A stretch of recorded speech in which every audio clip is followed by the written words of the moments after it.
আজ থেকে আগামী দুদিন বেসরকারি বাস চলাচল বন্ধ। জেলা জুড়ে চরম হয়রানির শিকার নিত্যযাত্রী থেকে সাধারণ মানুষের। অবৈধ গাড়ি চলাচল, পুলিশি জুলুম ও সিভিক ভলেন্টিয়ারদের হয়রানির প্রতিবাদে বাস ও মিনি বাস প্রত্যাহার কর্মসূচি গ্রহণ করল দক্ষিণ 24 Pargana joint committee of bus operator association.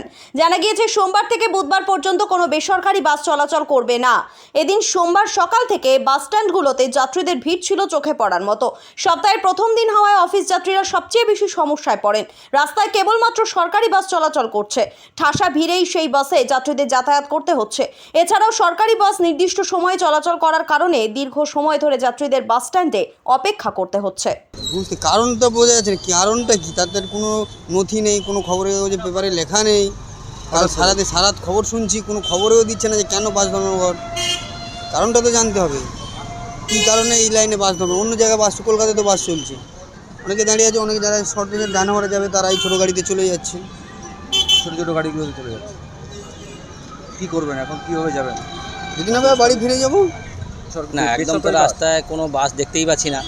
আর যদিও সরকারি বাস একটা আছে, দু একটা আছে, কিন্তু এত ভিড় মানে আমাদের পক্ষে ওঠা সম্ভব না। সমস্যা মানে ভীষণ সমস্যা। আমরা ঠিকমতো অফিসে পৌঁছতে পারছি না। অফিসে না পৌঁছলে আমাদের কাজে ঠিকমতো জয়েন না করতে পারলে অফিসে ঝাড় খেতে হচ্ছে। এবারে এই সমস্যা যদি আলাদা কোনো ব্যবস্থা করা যেতে পারে তাহলে এটা আমাদের দাবি দাওয়া যেমন আছে, অবৈধ টোটো, জিও এগুলোকে বন্ধ করতে হবে। অবৈধগুলোকে রাস্তাতে আমাদের যেভাবে পুলিশি হয়রানি আছে অন্যায়ভাবে এবং অযথাভাবে, সেগুলোকে বন্ধ করতে হবে।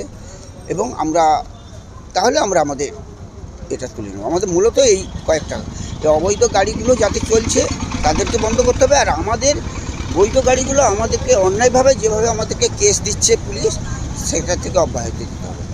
আপনারা দেখছেন news.in, একতরফা নয়, নিরপেক্ষ খবর। আপডেটেড থাকতে সাবস্ক্রাইব করুন আমাদের চ্যানেল news.in আর বেল আইকনটি প্রেস করতে ভুলবেন না।